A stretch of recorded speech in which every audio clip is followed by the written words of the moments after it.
News24 తెలుగుకు స్వాగతం. వార్తలోని ముఖ్యాంశాలు ఇప్పుడు చూద్దాం. జగిత్యాల జిల్లా రాయకల్ పట్టణంలో ఎంఆర్పీఎస్ 32వ ఆవిర్భావ దినోత్సవ వేడుకలు ఘనంగా నిర్వహించారు. ఈ సందర్భంగా ఎంఆర్పీఎస్ నాయకులు జెండా ఆవిష్కరించి ఉద్యమ స్ఫూర్తిని స్మరించుకున్నారు. ఎంఆర్పీఎస్ మండల అధ్యక్షులు దొబ్బుల వేణుగోపాల్ మాట్లాడుతూ ఎస్సీ వర్గీకరణ సాధన సామాజిక న్యాయం కోసం 3 దశాబ్దాలుగా ఎంఆర్పీఎస్ నిరంతర పోరాటం చేస్తుందన్నారు. ఉద్యమ ఆశయాలను ప్రజల్లోకి తీసుకువెళ్లాలని కార్యకర్తలకు పిలుపునిచ్చారు.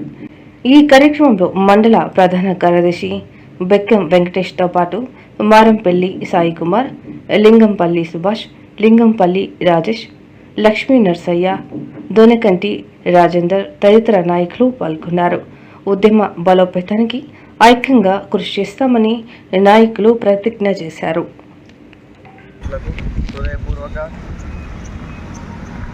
కృతజ్ఞతలు. అయితే ఎంఆర్పిఎస్ ఏదైతే మాదిగ రిజర్వేషన్ పోరాట సమితి అనేది స్థాపించబడడం మాత్రమే ఎంఆర్పిఎస్ మాదిగ రిజర్వేషన్ పోరాట సమితి అని స్థాపించబడింది. కానీ భారతదేశంలో ఏ కులానికైనా ఏ మతానికైనా ఎవరికి మొదట ప్రాబ్లం వచ్చినా అని ఖచ్చితంగా రోడ్డెక్కేది మందకృష్ణ మాదిగన్న మాత్రమే. అలాంటి గొప్ప వ్యక్తి సేవలు గుర్తించి కేంద్ర ప్రభుత్వం రాష్ట్రపతి చేతుల మీదుగా పద్మశ్రీ అవార్డును కూడా ఇచ్చింది. అలాంటి మహనీయుని బర్త్డే కూడా ఈరోజే కావడం ఎంతో సంతోషకరదాయకం. అలానే 30 సంవత్సరాల సుదీర్ఘ పోరాటం తర్వాత లభించిన రిజర్వేషన్ ఫలితాలు ప్రతి ఒక్కరూ చక్కగా చదువుకొని ప్రతి ఒక్కరూ ఆ రిజర్వేషన్లను సరిగ్గా ఉపయోగించుకుంటేనే మన భవిష్యత్తు మారుతుందని, ఏదో రిజర్వేషన్ కోసం పోరాటం చేస్తే రిజర్వేషన్లు వచ్చినాయని చెప్పేసి మనం ఖాళీ ఉంటే రాదు. కష్టపడాలి, చదువుకోవాలి, చదువులో రాజకీయంలో అన్నింటిలో ఎస్సీలు ముందుండాలి అని చెప్పేసి కోరుకుంటూ జై మాది. జై ఎంఆర్పిఎస్, జై జై ఎంఆర్పిఎస్. ముందుగా మన ఎంఆర్పిఎస్ 32వ ఆవిర్భావ దినోత్సవం పురస్కరించుకొని, అలాగే మన ప్రియతమ నాయకుడు శ్రీ పద్మశ్రీ మందకృష్ణ మాదిగ అన్నగారిది ఈరోజు పుట్టినరోజు కావడం చాలా సంతోషకర విషయం. ఈరోజు ఎంఆర్పిఎస్ ఈరోజు వరకు 32 సంవత్సరాలు పూర్తి చేస్తుంది కాబట్టి ఈ ఎంఆర్పిఎస్ ఉద్యమంలో చాలామంది ఎంతోమంది నిరుద్యోగులకు, వృద్ధులకు, వితంతులకు, వికలాంగులకు ప్రతి ఒక్కరికి ఈ ఎంఆర్పిఎస్ ద్వారా ఏదైతే సమకూర్చని ఉన్నాయో అన్నగారు నిర్మించిన ఈ వ్యవస్థాపన లోపల ప్రతి ఒక్క సామాన్యునికి అందేలా అన్నగారు పోరాటం చేసి ఈ రోజుకు ఇది 32వ సంవత్సరం కావడం చాలా గర్వపడే విషయం. అలాగే ఇలాంటి మంచి రోజును ప్రతి గ్రామాన ప్రతి ఒక్క మాదిగ బిడ్డ యావత్ సమాజం ఖాళీ ఎంఆర్పిఎస్ అనంటే మాదిగ రిజర్వేషన్ పోరాట సమితి కాకుండా అన్నగారు చేసే ప్రతి పోరాటంలో సమాజంలో ప్రతి ఒక్క మానవునికి కులమత భేదం తేడా లేకుండా ప్రతి ఒక్కరికి సమకూర్చే పనుల కోసం కొట్లాడారు. కాబట్టి ఈ యొక్క ఆవిర్భావ దినోత్సవాన్ని ప్రతి గ్రామాన ప్రతి ఒక్క కులాన అందరూ ఇది జరుపుకోవడానికి ప్రతి ఒక్కరూ వచ్చే సంవత్సరం ముందుకొచ్చి ఈ యొక్క కార్యక్రమాన్ని ఇంకా చాలా ఎక్కువ మందితో విజయవంతం చేయాలని మనస్ఫూర్తిగా ఆశిస్తున్నాము. అలాగే ఈరోజు సగటు మానవుడు వృద్ధాప్యం లోపల ఏదైతే మనకు లేదు అనే బాధలో ఉన్నారో అటువంటి బాధను అన్నగారు గుర్తించి తల్లిదండ్రులు కొడుకులు ఉన్నారని కూడా వృద్ధాప్యంలో వాళ్లకు సరైన వసతులు కానీ అందకపోవడం వల్ల అన్నగారు ఆహర్నిశలు ఈ విషయం లోపల ఆలోచించుకొని ప్రతి ఒక్క వృద్ధాప్యం వచ్చిన వారికి పింఛన్ కావాలని చెప్పేసి అని, అలాగే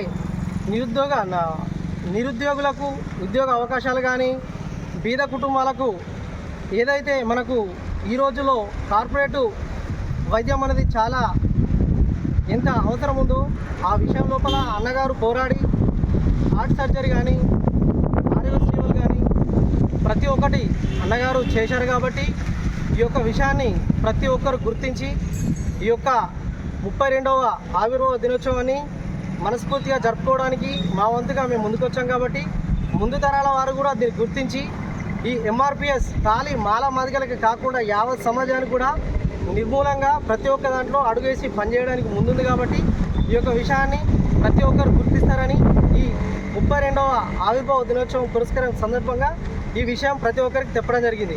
జై ఎంఆర్పిఎస్!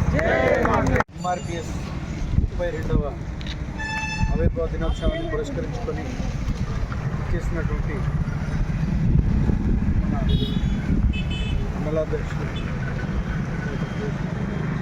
ప్రధాన కార్యదర్శి ఇంకా మన మాదిగ కుటుంబ సభ్యులందరికీ కూడా నమస్కారాలు జైభీం తెలియజేసుకుంటూ కృష్ణన్న రాకముందు మన మాదిగ బతుకులు అనేవి ఏ రకంగా ఉన్నాయో ఒక్కసారి మీరు ఆలోచించుకుంటే మాదిగ నేను ఫలానా కులానికి చెందిన మాదిగను అని చెప్పుకునేటువంటి గర్వకారణంగా చెప్పుకునేటువంటి జబ్బ విరిచి చెప్పుకునేటువంటి సత్తా అనేది మనకి ఇచ్చిండు అంటే అది మందకృష్ణ మాదిగ మాదిగ. ఒకప్పుడు మీరు ఏమిట్లు అనేవాళ్ళు, వెవల కొడుకు అనే బదులు మీరు ఏమిట్లు అనేవాళ్ళు, అంటే ఏమిటోళ్ళు మీరు, ఏ కులం మీది అనేటువంటి ప్రస్తావన వచ్చేది.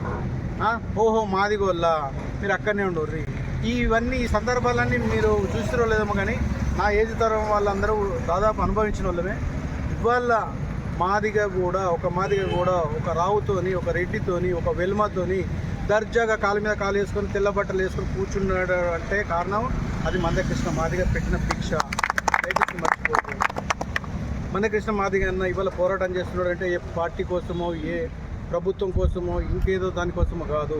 మన యావత్ మాదిగ ప్రపంచ మన మాదిగ కులాన్ని ప్రపంచవ్యాప్తంగా చాటి చెప్పి నా కులాన్ని వెనుకల ఉన్నటువంటి సత్తా ఇది అని చెప్పేసి తెలియజేయడానికి ఆయన అహర్నిశలు కష్టపడుతూ మన కోసం, మన కులం కోసం, మన జాతి కోసం చేస్తున్నటువంటి సేవ అంతా ఇంత కాదు.